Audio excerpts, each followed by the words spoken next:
Hey guys, welcome to the show. Sri Lankan Sami, retired with mom and dad. Thanks for joining us. Today we're going to talk about single life, married life. What's it like as a 55-year-old man? How is my mind working? How is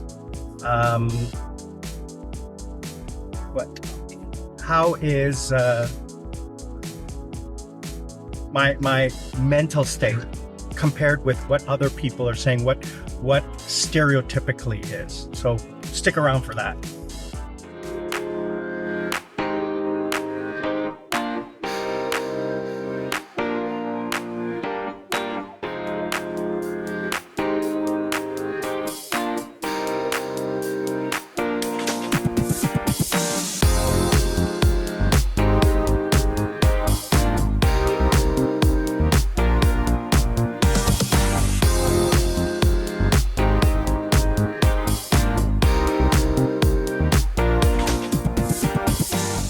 So guys, a lot of people ask me, family members, you guys, how am I coping being single at 55 years old?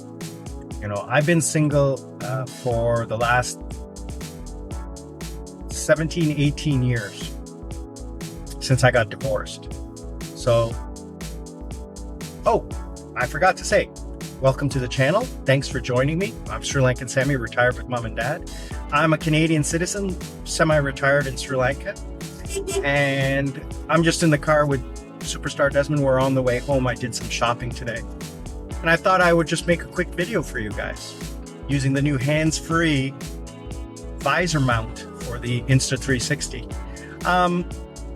So yeah, like a lot of you ask about, how do I, I'm physically fit, I'm medically fit, I'm financially stable, and then there's the emotional part. So how do I manage that? How do I settle that? Well, I've always been somewhat of an introvert. I'm very comfortable being alone. I lived alone. And there's something to be said when you are single for a long time. You develop a skill or a mental, I don't want to use the word crutch, but you develop this callus where you don't really need someone. You don't need to fall into that cultural or social stigma of having someone. So I after a few years, I developed that. And I mean, it was a convergence of different issues, and I'll get into that in a moment. So, but before that, please take a look and listen at this quick commercial. Be right back. So thanks again, guys, for watching that. I truly appreciate you helping me out. So because I was running a nightclub, I didn't have time to socialize afterwards. I mean, I dated, I went out, I had fun. I had way too much fun. I mean, running a club, come on, that's a social waterfall right there, sort of say. But if to date someone, weeknight, and that was basically Sunday or Monday or Tuesday, because the rest of the week I'm working. Who can go out on a Saturday daytime or a Sunday daytime? I'm sleeping because I worked the whole night. I worked till 3, 4, 5 in the morning. The rest of the day I'm sleeping because I have to wake up and go to work the next day. Not only did I work at the club, but I also did, day job Monday to Friday. So, Fridays were killer for me because I would work all day on Friday. Then I would work Friday night. I would work all day on Thursday, would work Thursday night. I would work all day on Friday and Friday night. Saturday, I was wiped. And I did that for, 10 years. Now, I would schedule my days on Thursdays and Fridays to be light, but I would still have to wake up and go to work.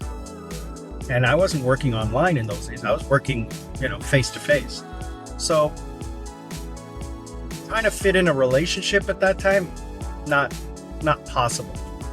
I tried, but the relationships fizzled because I wasn't paying enough attention. I didn't have enough time for the relationship. I mean, what kind of woman would want to date me with no free time?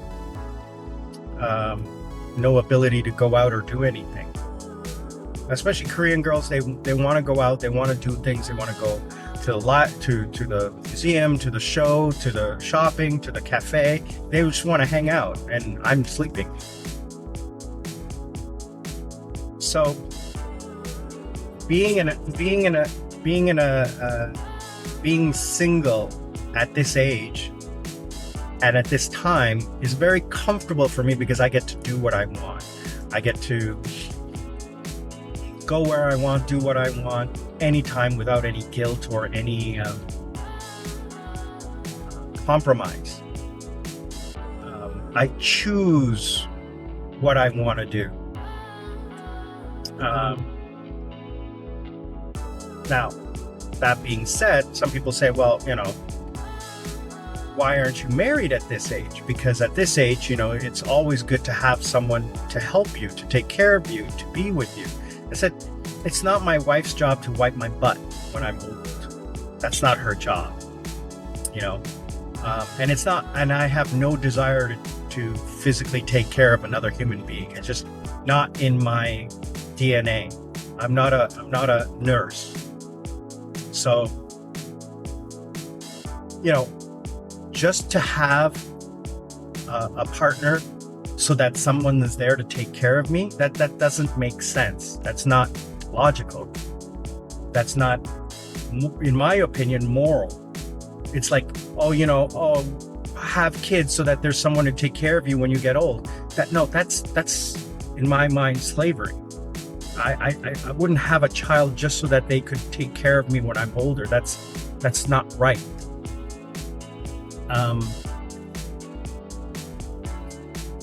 That's not, I don't expect it, I don't believe that I believe you should take care of your family and your parents and all that, but you shouldn't be obligated. You shouldn't have to, you're a bad person if you don't take care of your parents.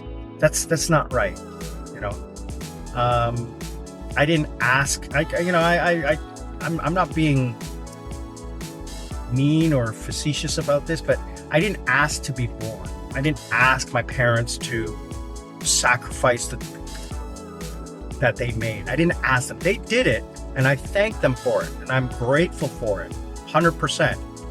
Now, I do help my parents. I do take care of them, but I'm not going to be a nurse to them when they get, if something happened to them. I would hire someone. I would pay someone to do it. And it's the same thing with me.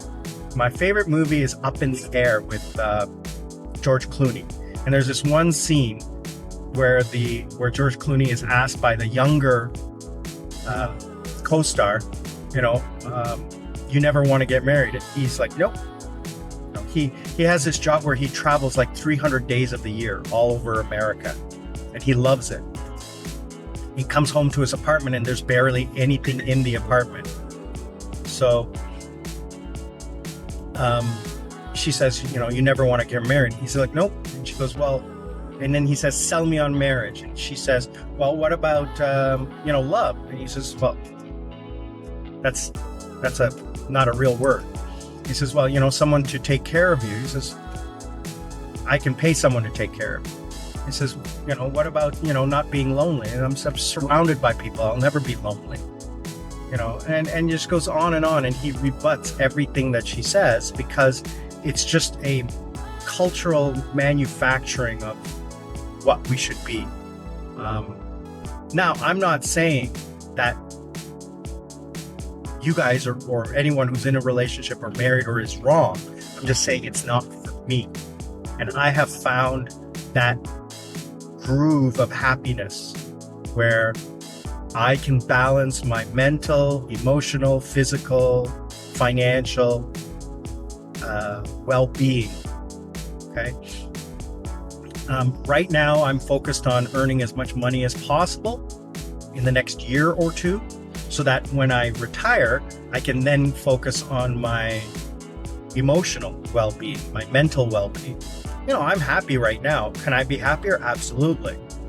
But it's a means to an end. I'm working and sacrificing a little bit of social time so that I can have the financial stability to be able to travel, which is what I want. I want to be able to travel, 3 months in Thailand, 3 months maybe in Philippines or someplace, and a few weeks in Korea. So that's what I want to end up having, and where I can meet my friends and hang out with my friends. And because I have friends in Thailand, I have friends in Philippines, and I have friends in Korea. So all of those people can meet up somewhere. And I have special friends who I want to see all the time. Tourists. It's always fun to see tourists walking down the street in Sri Lanka. But that's basically the reasoning behind why I'm single. I don't ever see myself ever being in a relationship. Even some of the women who I find perfect, it would not, the relationships I have with them would be ruined if we were in a relationship, because I have been single for so long that I am so set in my ways that compromising is not part of my vocabulary. I'm not interested in compromising. And people say that that's selfish, and that's true. It's selfish. I like being selfish because it makes me happy. And the reality is that if I was in a relationship, it would not be fair because I wouldn't compromise. And that's not fair to my partner. That's not, because I don't want to, right? So, people say, well, you need to sacrifice. Why? Why do I need to sacrifice my happiness, my joy for something else? And, people say, well, relationships are give and take. And I said, well, why do I need to? I am 100% happy all the time. Okay. I might be lonely, but I'm 100% happy every single moment of every single day. Can that be said for you in a relationship? Okay. And, yes, having children gives you a reward, but it also takes away. Being in a relationship gives you a reward, but it also takes away. And I choose not to. So let me give you an example. Spicy wings are really, really delicious, and I love them. I love having spicy wings, chicken wings. But the next day, you're paying for it. Now, is the pleasure worth the pain? And I say no, it's not. So therefore, I choose not to eat spicy chicken wings, even though I like them. So I'm not saying that, I'm not comparing relationships and marriage and children to spicy chicken wings. But what I'm saying is that that's the thought process I have. So I'll leave it at that and wrap it up. And I hope that you guys appreciate my honesty. I know Terry, you love hearing my honest opinion with no, I don't hold back any punches, So just watching the cars drive here, my gosh, everyone's in a hurry. I'm not condemning anyone. I'm not promoting my lifestyle. I'm saying this is what I do, and this is why I'm doing what I do. So that's the main thing here, okay, guys? So I appreciate you guys taking the time to listen to me all day. I'll say thank you again to you, and I'll see you all on the other side.